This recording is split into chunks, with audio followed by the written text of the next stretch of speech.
Leonard? Yeah. Okay. You're hanging out with your Lenovo bros. Yeah. What's up? How's everyone doing? I just woke up. I know the feeling. No. It's the summer. You wake up a little bit later than. And late last night, I'm flipping through the channels. Do we still call it that? Anyway, and Yeah. Starship Troopers was on, and so I just decided to watch Starship Troopers late last night. Oh, what's going on, Rob? Do you need a little bit of mental support or Yeah. care? Or what can we do to help, Rob? What can we do? I love that movie. That movie is so funny and bizarre and sarcastic and strange. Well, it does have Denise Richards in there, so. I watched And I think that was Chainsaw Massacre last night. That was Good for you. Good for you. Well, but my therapy is Killer Clowns from Outer Space. Oh, yeah. When I feel bad, I just put it on. Or Hackers, but Yeah. Hey, Godzilla minus, is it minus zero or minus one? Minus one. Yeah, Yeah. finally out. I know. Oh, is it? Oh, It's I got- awesome. Here I am That's watching great. Bridgerton and Game of Thrones, and you guys are Oh, watching. Bridgerton, yeah. Yeah. That's on too. And by the way, happy Juneteenth, everyone. That's right. Yeah, That's right. it's a holiday. Galveston.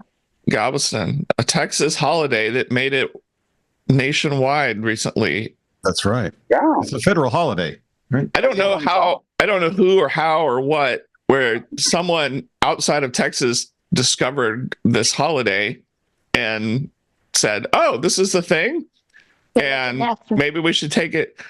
Because it's always been a thing in Texas, and there's that customs house there in Galveston. Just to recap for all you kids wondering what the strange name Juneteenth means, because there's the President Lincoln did the Emancipation Proclamation and freed the slaves, but we didn't have the internet back then, or cell phones, or even sometimes the Pony Express with Kevin Costner going across America as the postman. And so it took longer. And then, of course, there may have been some people who were trying to prevent word spreading too fast, And so what this celebrates, and it's an odd thing to say celebrate because it's kind of delayed, this is how long it took. It was like, a couple of years, Stephanie, or something after the Emancipation Proclamation. It was where the word got to the farthest western reaches of the United States, and they, by ship to Galveston, Texas, and they came to the customs house and let the people in Texas know that the slaves have been freed. And so They didn't have that great bridge going across to get to Galveston. Exactly. Mhm. Well, it gives new meaning to you didn't get the memo. Yeah, it was a delayed memo. Yeah. Yeah. do you mean that What censorship? happened to the pigeons? Yeah, or the Or ravens. crows. Ravens, Ravens, pigeons. yeah. It was ravens. Right. Yeah. So you mean there were people trying to do censorship at that time too? So Yeah, it could be. Don't know, what has but changed? maybe. What has changed? Yeah. Yeah, but it's history, and you don't want to repeat history, and so that's why we learn about it and know about it and talk about it. Well, at least the bad parts of history, right? All the good stuff we want to repeat and make it a consistent thing. So Is that like reinforcement learning? exactly. Okay. Yeah. Well, and I'm Right. pretty. I mean, I know the banks and it's a federal holiday, but I know a lot of colleges are closed, and so It's A lot of funny. companies. some businesses are still open today. And some aren't. For some of us who are way out here in the far reaches of the realm, Stephanie, where since you're in the Game of Thrones mood, and where the kids are still in school until the end of this week. So, but there's a holiday today, even though Friday's the last day of school way out here I west. cannot believe that school is still going on. It's wild. I know it's weird. The rest of the country's been out of school since May or whatever sometime. So that's kind of a thing. So Leonard, you're hanging out at a Lenovo event. Is that right? Yeah. So everyone's heard about AI PC and all this Copilot Plus stuff. Copilot plus PC. So I flew myself out here, staying in a really cool hotel here in Tribeca. Cool. Always loved Tribeca. Do you get a direct flight from? Do you have a direct flight from California straight to San Diego? Yeah, into Newark on United. Freaking awesome, love it. So, and then, I went. I took the train in. I didn't take a limo or any of that stuff. I did it. I lived like a New Yorker and took the subway. Pete will be the judge of that. It's so convenient. I love the trains. Highly underrated. It's actually more convenient than trying to hail a cab. Taking an Uber or a cab, from the airport. Yeah, it makes no sense. And then it costs like $120 or some ridiculous amount, and you're stuck in traffic, right? Did you fly into the new and improved LaGuardia Airport? No, Newark. EWR, good old EWR. Yeah. But I came out here because I wanted to get a sense of what the launch would look like. Obviously, Qualcomm's a very close partner with Lenovo, and Leonard has been pioneering a lot of stuff on top of Qualcomm's PC silicon for quite some time. Yeah. And this is a big moment for both of those companies. And, obviously Microsoft is in there. And I went and I visited the Flatiron Best Buy. So the big go-to-market news splash is that Best Buy is putting Snapdragon X Series front and center along with Copilot stuff, which tell you the I never really tried the Copilot Plus stuff, and let's put it this way, I'm not exactly impressed. The recall thing, they're delaying it. Total recall. Yeah, total recall. They're delaying it because of Coffee Talk. There you go. It's kind of creepy, right? We kind of called it. We said, look, these guys this looks kind of friggin' creepy. And wow, are they really securing this thing? And it turns out they didn't. So, hey, it's on you guys. Don't hate on us. We were saying in the intro that Lenovo has reputation of being the workhorse for workforce in enterprises. This is typically the feature you want to be careful in enterprises. Definitely. Yeah, keyloggers. There'd have to be all sorts of corporate controls on it, Yeah, but we also brought up that it could be used for knowledge harvesting, right? I mean, it is a creepy way of doing it, but there could probably be certain roles or certain organizations that actually capitalize on it, right? Yeah. Because I used to do a lot of knowledge management type consulting work, and man, it is hard to harvest knowledge, and you lose it. And Rob, when the people leave, brought it up several times, how you have this experience and knowledge drain in the oil and gas industry, right? It was, about a decade ago, it was a real big concern amongst oil and gas companies, and I don't know, this creepy technology could kind of be a way, but I would imagine they would only apply it in certain roles. You wouldn't want it. Every big company has to deal with stuff that the term is called company memory. And as you lay off lots of people who've been around, who helped build the company, and all you have is the newbies left, you sometimes might lose the soul of the company. That being said, the term knowledge harvesting, if I take us all the way back to late last night watching Starship Troopers, you might remember the brain bug that came out towards the end, and it like jabs right into the guy's head. Oh, dude. It grabs, sucks out their brain. That's knowledge harvesting. And so when everybody thinks of knowledge harvesting, that in the next commercial for Copilot PC Plus is the brain bug. I want you to think of the brain bug sucking out a person's brain. You should send a check to Microsoft. It's there you go. I don't think they need to hire an agency now. It's just it's. The story tells itself. Just tell that to some AI to generate the video automatically. You get your ad. Yes. I was going to say soul harvesting. Soul harvesting sounds worse, but knowledge harvesting is bad enough.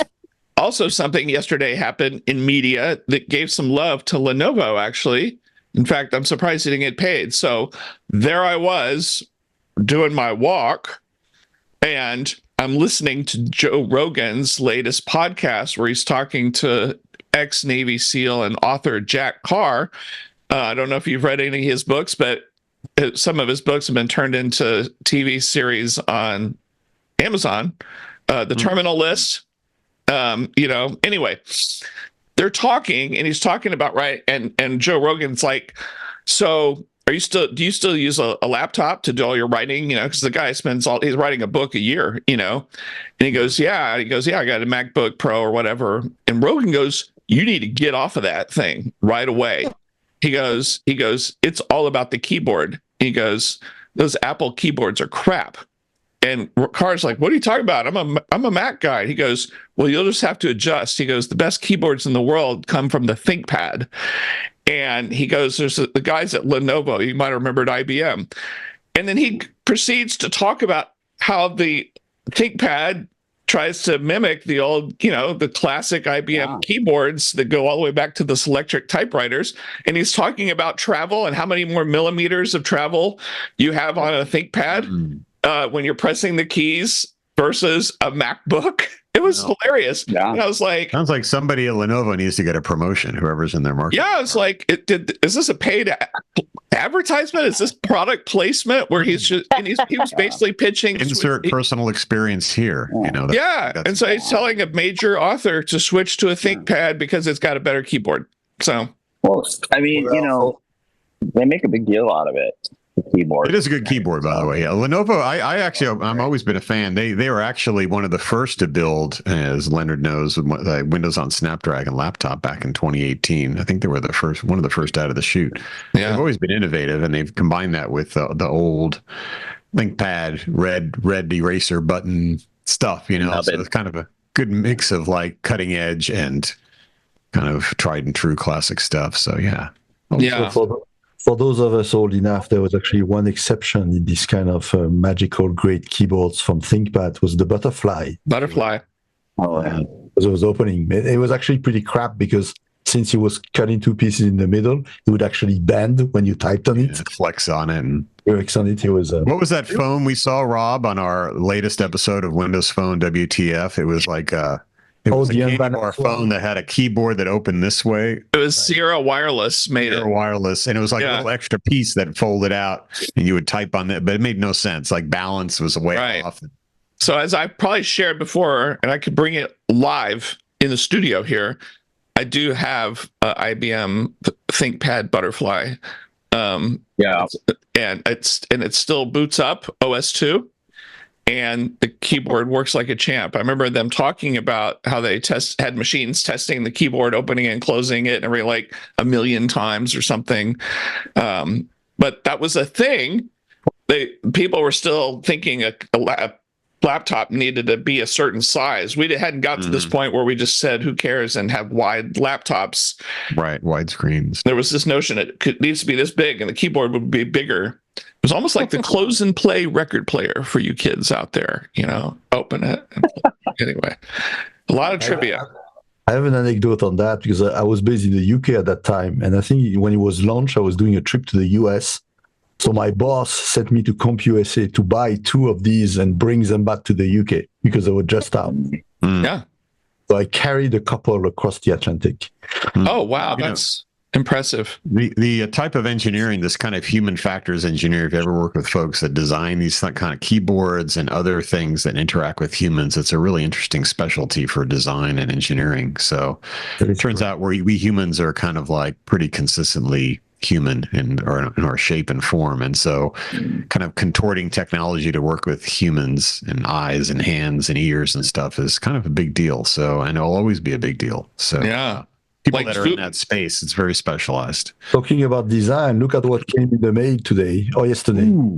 Got the rabbit thing. Wow. God. Does it work? That looks My bigger first than a smartphone. Does it work? That is a good question. Well, my first impression is not very good. I didn't have a lot of time, but I tried yesterday and when it came in, and the problem is that because you only interact with voice, the thing doesn't necessarily acknowledge when he's got something or not, and it's super slow.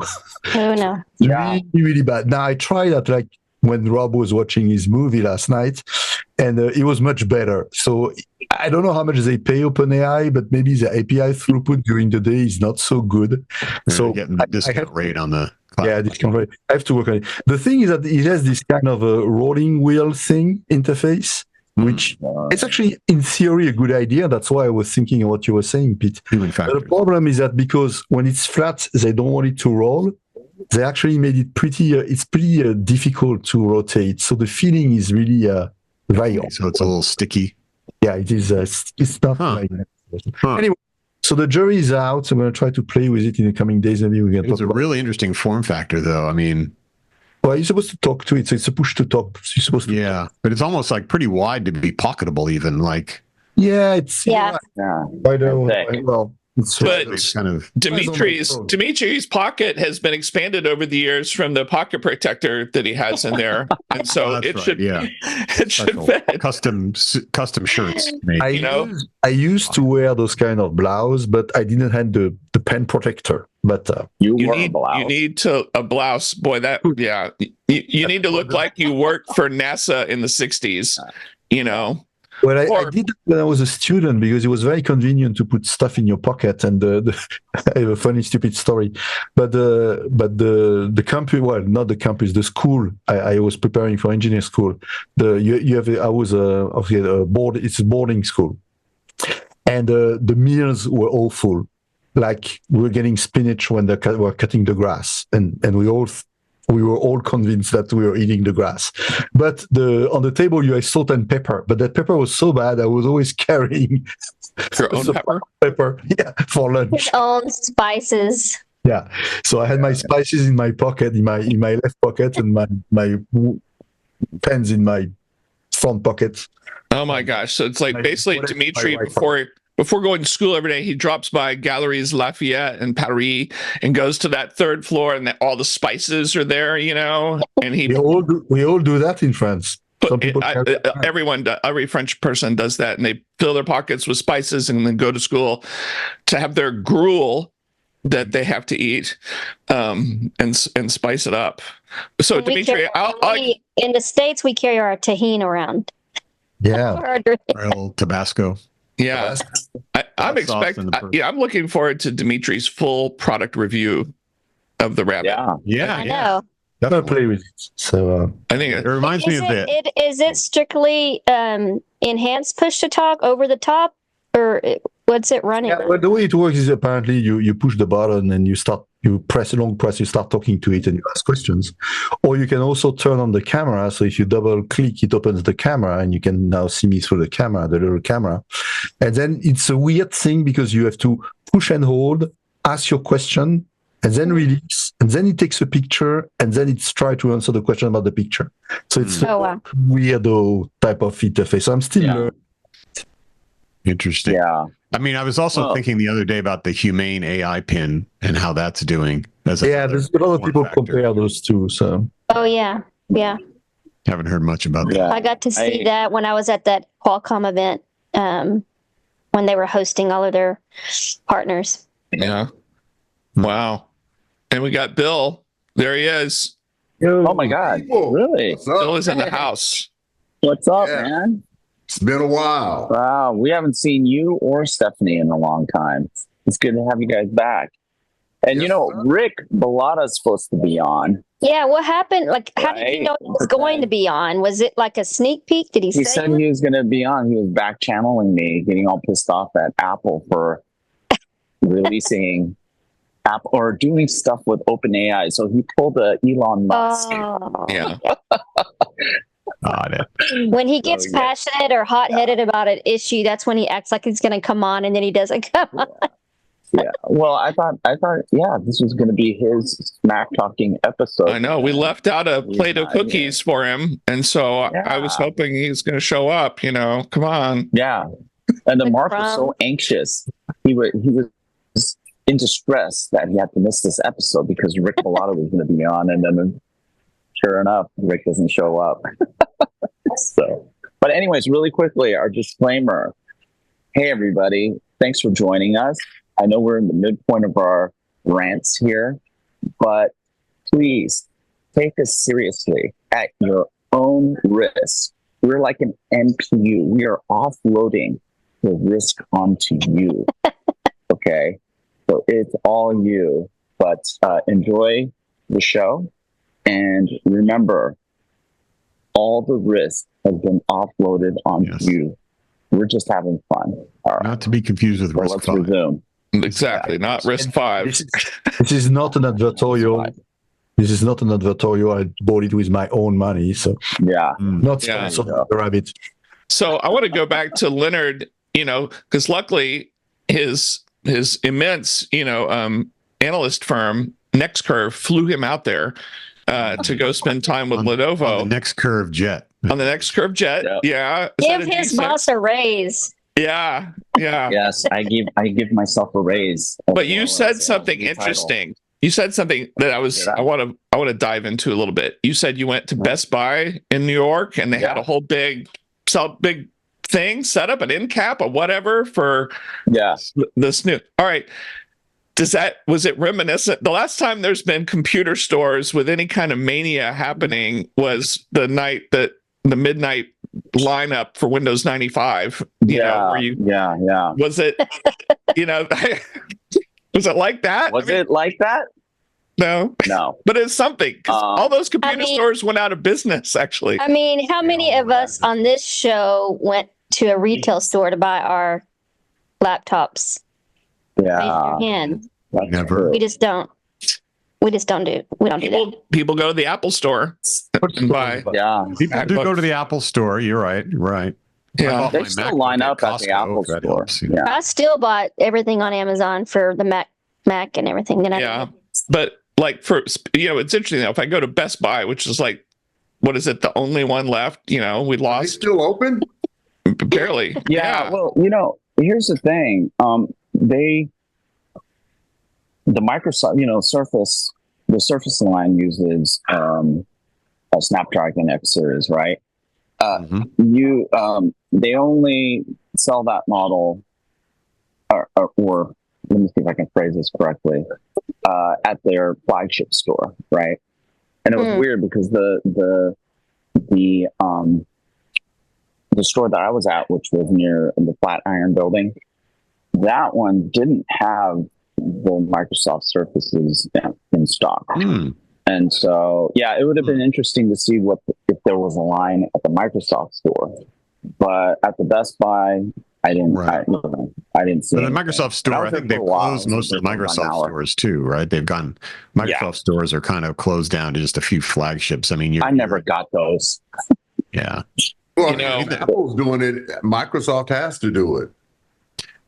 No, but they've closed most of them down. They've closed Because most they of them. weren't successful.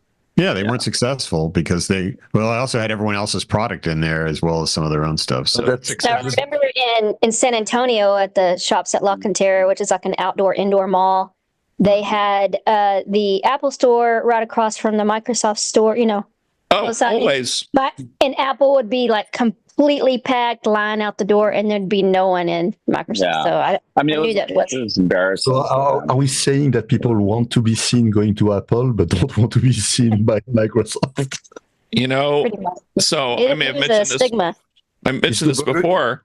So back when there were Microsoft stores, which were just kind of a big marketing thing, maybe trying to find their way, my wife and I used to play this game where you're right, you compare the Apple store to the Microsoft store, and it was like it's like betting. How you do the over under like on a football game or something. We would play the over under game on, will there be more guests, shoppers in the Microsoft store than Microsoft employees? And typically there were a store full of Microsoft employees, you know, and they were all wearing the red shirt that when they beamed down to the planet, you know, they're the ones who got killed. Yeah. And that's kind of what happened in real life, as it turns out, you know. And so, but the Apple Store, everybody's like, you know, taking selfies. Look, I'm at the Apple Store. I'm somebody. Yeah. Yeah. So, I mean, we'll see what the numbers look like in a couple of months. So have you got to play with it? Yeah, I got to play with it. Snapdragon. Okay. I was not impressed with Copilot Plus. So anyone who's writing that it's such a great thing, really? Come on. Are you referring to? What I'm saying? All right. What are you referring to? Not impressed. Was the performance of Windows on that, or are you talking about AI stuff? No. The AI stuff. The tools. It's like, yeah, okay, guys. I mean, it's like a toy at best. I mean, you know, I played with this stuff for quite some time, and even the people who are demoing these features, still novelty stuff. Yeah. You're not going to transform anything, so let's get that out of the way. But you know, definitely the big thing for me is just the Orion processors finally are out. Windows on Snapdragon is going to be something. You know, it's going to make an impression. They're working with. I mean, one of the things that Qualcomm is going to benefit from is this sort of support that they bring from Microsoft on the go-to-market, right? So if you look at Best Buy, so I met with Sasha Segan, who's head of communications at Qualcomm, and he was showing me what the Qualcomm display used to look like at Best Buy, and then now, because they're kind of front and center, how much more visibility they're getting through this whole Copilot Plus thing. But it's going to start to get crowded soon, right? Because you have Intel as well as AMD. AMD is going to come out with the Ryzen Ryzen AI 300 next month, actually. Okay. And so you're going to start to see AMD machines in the Copilot Plus section. And then when Lunar Lake comes out, it's going to have a place there too. So Qualcomm has its window. Small window. Impression. Yeah, but man, I really don't think Copilot Plus itself is going to do a lot to impress consumers. Unless they like to, well, I mean, the bet is that because with the Qualcomm, what they're going to end up getting mostly is share shift, right? So of the 250 million PCs that are sold every year, a higher percentage will move to Qualcomm and a lower percentage will be at Intel. And so at the end of the day, it's possible that there's no net increase in Windows sales. It's just shifting it around. The bet is with Copilot will sell more, entice people to buy more, but the issue is the vast majority of PC volume goes through the corporate channel, doesn't go through the retail channel. Right. So really, it's like, unless you get Fortune 500 saying, I will buy these Qualcomm-based laptops, right, or buy a refresh based on Copilot, then, it's unclear how much real business impact there's going to be. And the refresh cycles for corporate liable buying is, it keeps, we're hanging on to our computers a lot longer. Why not? And they're lasting longer. And so, especially, I mean, post-COVID, it was like everybody just put everything on hold in terms of purchasing and refresh. So we had a little bit of an uptick a few years after COVID. I mean, after COVID started. But after that, we're back to leveling off, and it's just, there's no excitement there when it comes to corporate liable purchases of computing devices. So someone's trying to generate excitement. Well, I mean, but that was the whole thing. But Pete, I swear, when you said that they'll get share shift, I thought you said they'll get shared shit. I was like, oh, I'm right. Share shift. I'm right there with you. This is a family show. Share shift. I don't know. I mean, look, I said it at the very beginning. I've played around with LLMs just to play around with them. And it's almost like it's almost like when you get a new toy, you'll play around with it for a little while and then just put it on the shelf and it just sits there. Yeah. That's my feeling about LLMs today. And that's the honest truth. I see very little value in it. I think it depends.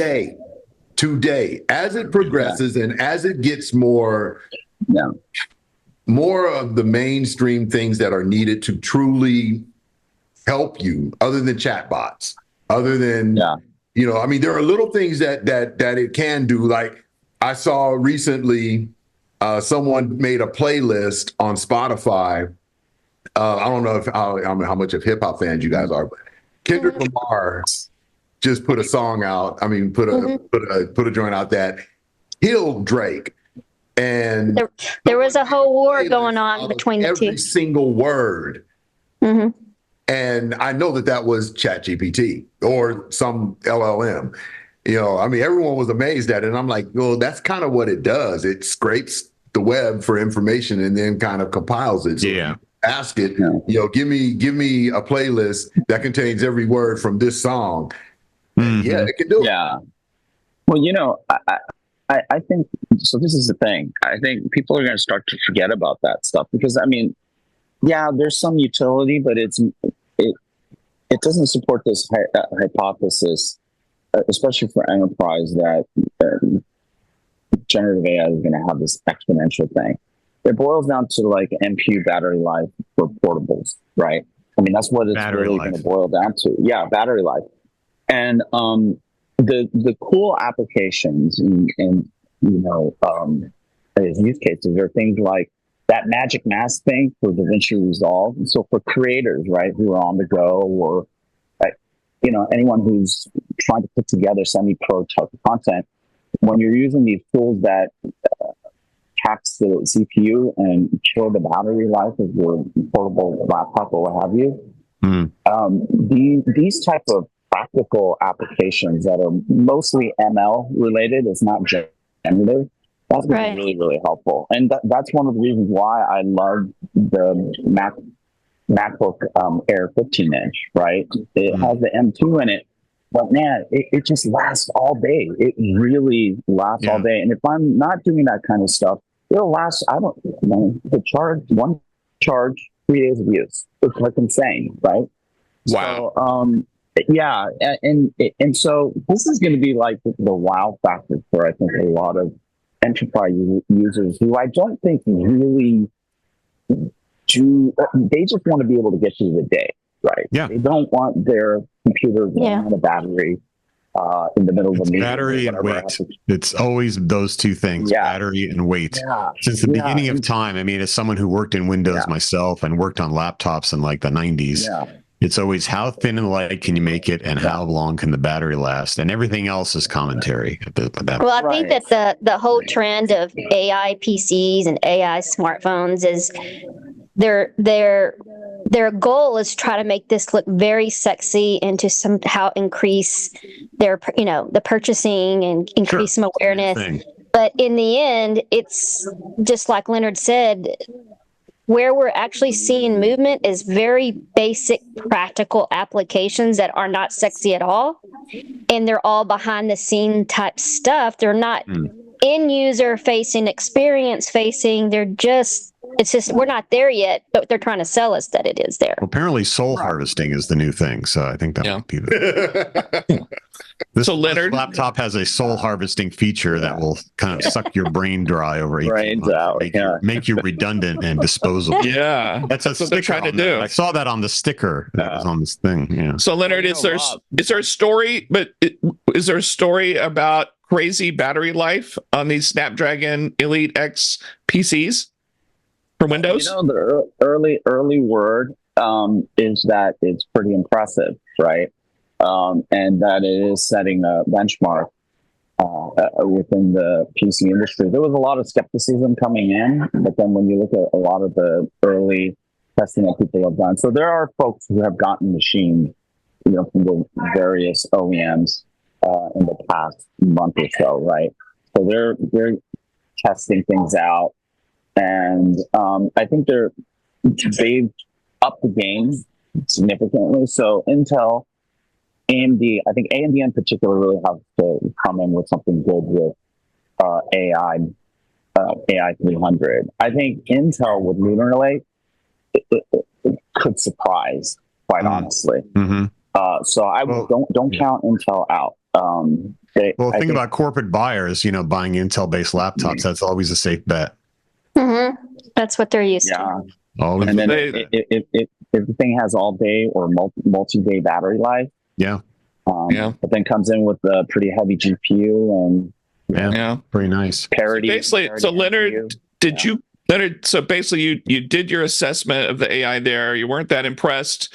Did you call up Jensen yesterday and say, you can rest easy. You can go ahead and sleep through the night. I know you're worried about it as you surpassed Apple and Microsoft as the most valuable company in the world yesterday. That was the big news yesterday. That was the big news. Yikes. Absolutely. And I am loving it. It's kind of like the Drake versus the Drake rap there you wars. Go. Kendrick. We love a little bit of disruption happening out in our industries and the things that we like. Shake up. So there's other Snapdragon news that I read about. Back to Snapdragon's home base, Android phones, right?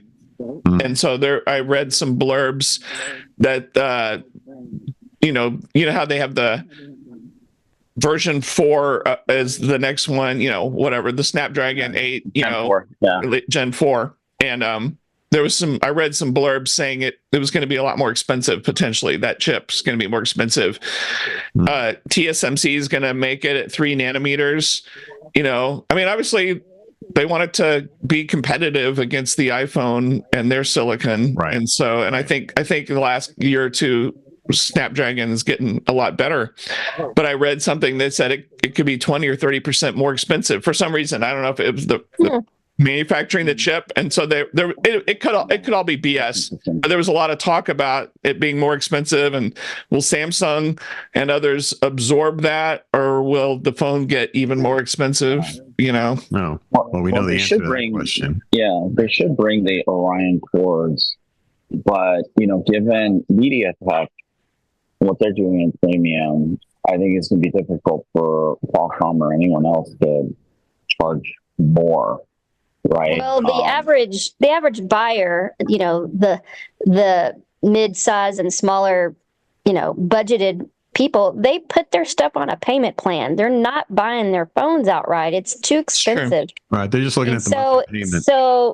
So from their perspective, as long as they're paying the same monthly fee, in their mind, it doesn't.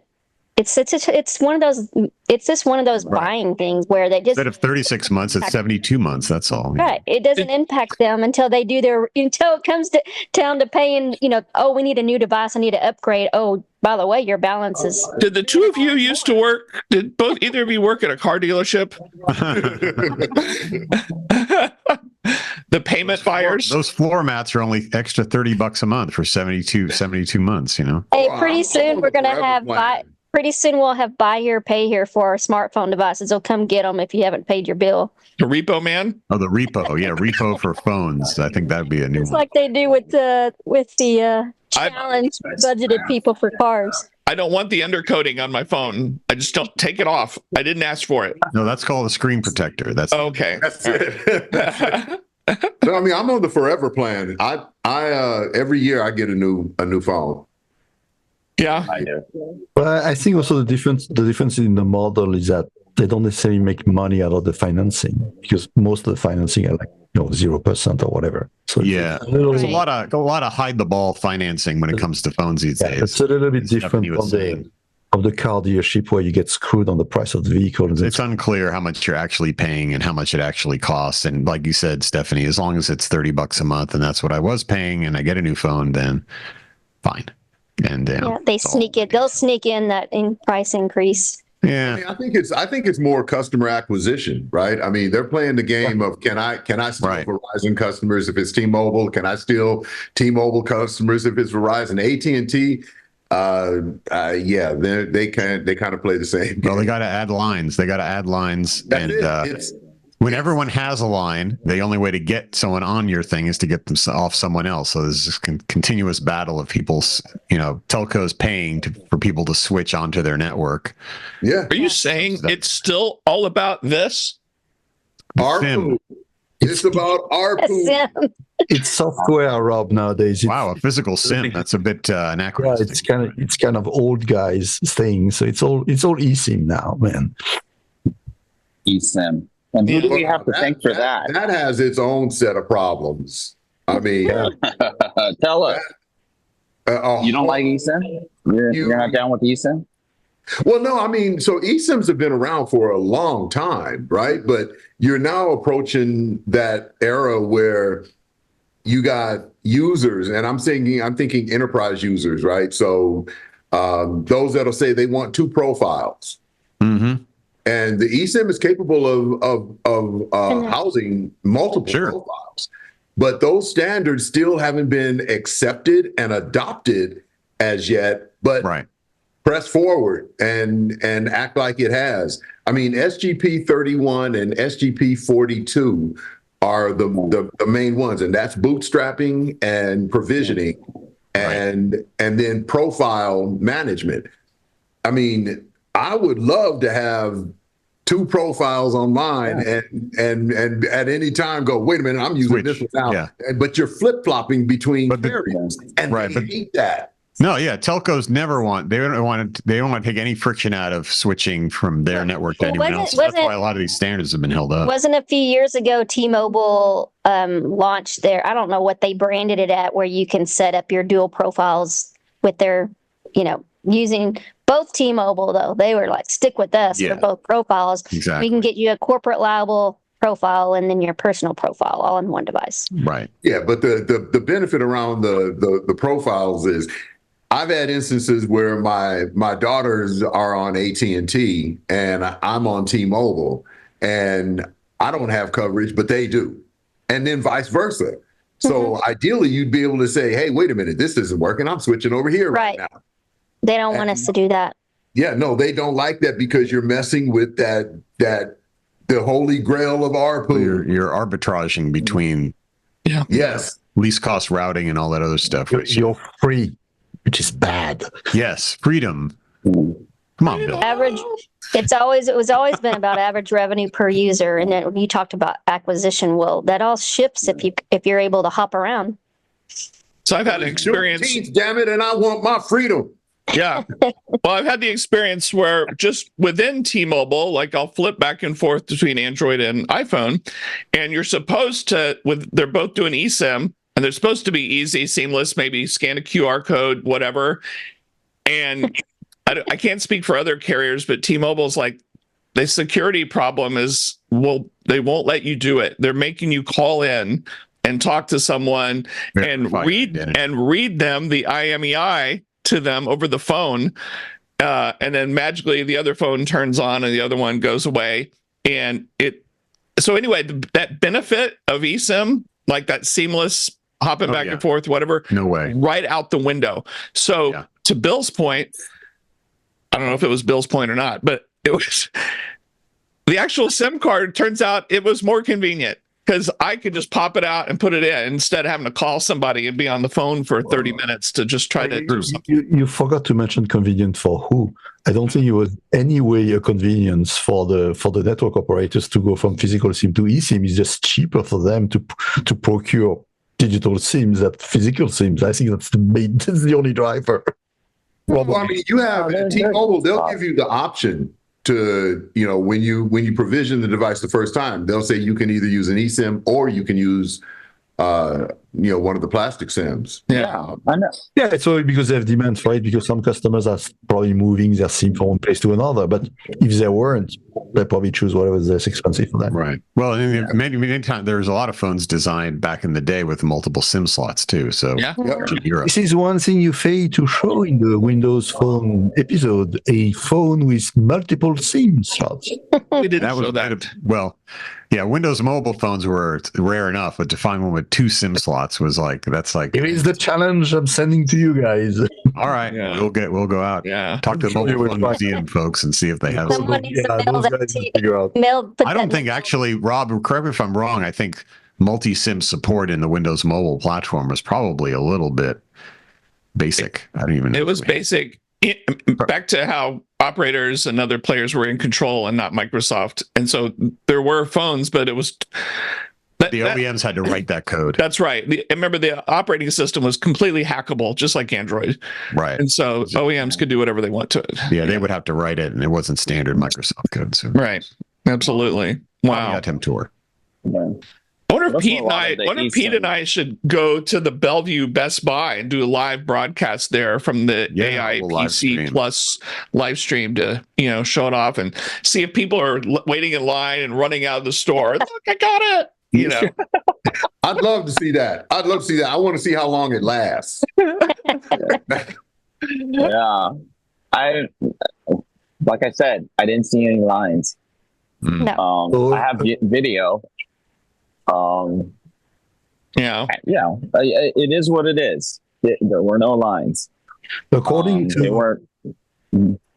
According to ChatGPT, the Microsoft Lumina 640 dual SIM had 2 SIM cards. So that was a Windows phone. That was a. Oh yeah, it's an 8.1 phone. built Yes, by Nokia. Yeah. So as usual, ChatGPT gave a crap answer. So it's an Windows 8.1. No, it was 80% correct. 80% correct. So that's typical ChatGPT accuracy. It's totally off topic because I asked about Windows Phone and he replied about Windows 8.1. But anyway. Right. I thought Windows. Make sure we highlight that. Leonard, you got to put on here real-time use of ChatGPT. There you Dale. go. 80% you just don't know which 80% it is. I mean, yeah, it's Epic fail. 20%. Which 80%? And this thing just cannot be a reliable source of summarization. You just can't rely on it. I'm sorry. It just proves itself over and over again that it is not reliable. Well, I think for the enterprise, that's not going to be good enough. Right. The caveat I would say to that is because most of the topics we discussed are around an individual use of it on its PC. I do believe that because by the nature of being a language interface, the effect it will have in terms of engagement of people for advertising is not going to be visible, but you're going to start to see this technology bombarding you with advertisements and this is going to happen. Look, won't see. Have you seen the like on Instagram? If you put a post out, there's a little check mark button where you can put that you generated this. It wants the user to say, "I've generated this on AI," and I'm like, "This is really getting out. This is crazy." Well, that's because there's accountability and responsibility associated with whether or not that's original content or whether or not it was LLM generated. So this is their effort at transparency as it relates to generative AI content. Like that's going to work. Is the person responsible, or is the AI responsible? Is the machine responsible? Kind of like last night. Responsible because you have to say it was generated with AI. I don't trust anyone. Kind of like yesterday, the night before last when Justin Timberlake's getting pulled over, for DUI. If I was him, I would have said, I'm not responsible. This is a self-driving car. It was the AI that ran that stop sign, Right. Yeah. So I'm good. I would have just said that number that you just got from the breathalyzer was AI generated. Yes. Yes. I thought the funny thing about that story is the cop had no idea who he was. He was from a younger generation. It's like, I still don't understand why he was arrested. I mean, like he was arrested and booked. So yeah. Like, did he do something else that, like, am I missing something? He was booked and DWI. So ran a stop sign, went out of the lane. You're right. He refused the breathalyzer, but they also did a sobriety test. Walking. I think if you refuse the breathalyzer, you're automatically booked, aren't you? Right. I'm sure his lawyer said, just refuse no matter what. Never say yes. My husband says to do that too, because he's like, the worst they do, he's like, even if you had nothing to drink, he said, because if there's analysis that's wrong, he said, the worst you do is you lose your license for a year in Texas. Okay. And he's like, and he's telling my 17-year-old boy, don't ever like breathe in a breath. And I'm like, oh my God, I don't even know what to think about this right now. But he's giving him the man rules. Take the train. Yeah. Never, ever, ever do it. When he's flying his helicopter and he gets pulled over. You might want to give your advice a little earlier in the cycle. Yeah. So did anyone sign Rick's letter to Tim Cook or write a letter? Did anyone copy and paste that? I didn't even see a post. Hate mail to Did he Apple request that? Oh, Did he yeah. request that on a post? I missed it. We kind of dropped the did. ball on that. They did. Oh, I missed it. Yeah. Wow, Okay. wow. No one did. Yeah. No love there. I think maybe he mellowed out a bit. Maybe that's why he's not on. But I'm teasing him so that he'll get on the show. Got to pull him in here. Himself. Even though we ran out of Elon things, Musk. even though we ran out of things to talk about after 30 episodes, and so I totally get why he's not here. You know, I'm sure he was amped up within the few hours of that, and then he calmed down after that. It was good. yeah, he's probably just doing some mountain biking in Montana or something right now. Yeah. So something like that. Yeah. Let those idiots go and jump on the on Web3 and. So Leonard, are there any events happening today, or are you flying back to San Diego? No, I'm flying back to San Diego. I'm just going to try to get some work done, and just headed back home. Well, I'm excited for my Aggies. They're in Omaha, and they're one win away from final two. Whoa, that's a pretty big they deal. They play tonight at 6 p.m. And for all you people who don't know what baseball is, that's why they're in Omaha. Please help me. College World Series. Yeah. Ah, yes. Oh, it's that World Series that only happens in America, right? Yeah. Wait, what? Dimitri, is there some other country outside of America? What? Yeah. Well, Something else? Shall we ask ChatGPT? Another World Series. Stephanie, is there anything other A&M related that you need to tell us about from the last few days? Let's see. I'm going to College Station tomorrow. No. Is there anything that happened a few days ago that was the biggest thing in history that is A&M related? They broke a record, 110,000 plus people at Kyle Field to see George Strait sing. Yeah. Concert. Oh, wow. It's 110,000. So it's the largest concert. So they broke the record. It's the largest concert in history. Yeah. He broke the record previously held by the Grateful Dead. Even though George Strait has retired a million times and said he's no longer singing, he keeps coming back. So. Yeah. Wow. You know, because Parker McCollum and George Strait, and there was another female artist I wasn't familiar with. Wow. But I saw that picture going around. I didn't know Kyle Field held that many people. That's pretty insane. Well, you have to think about it, though. They opened the field. Yeah. Yeah. But it is one of the largest football stadiums in the United States. It's the largest in the SEC. Yeah. I still kind of just thinking about A&M being an SEC and Texas and Oklahoma joining the SEC. It's all wrong. It's just wrong. We need to go back to the Southwest Conference like the good old days. Yeah, Southwest Classic.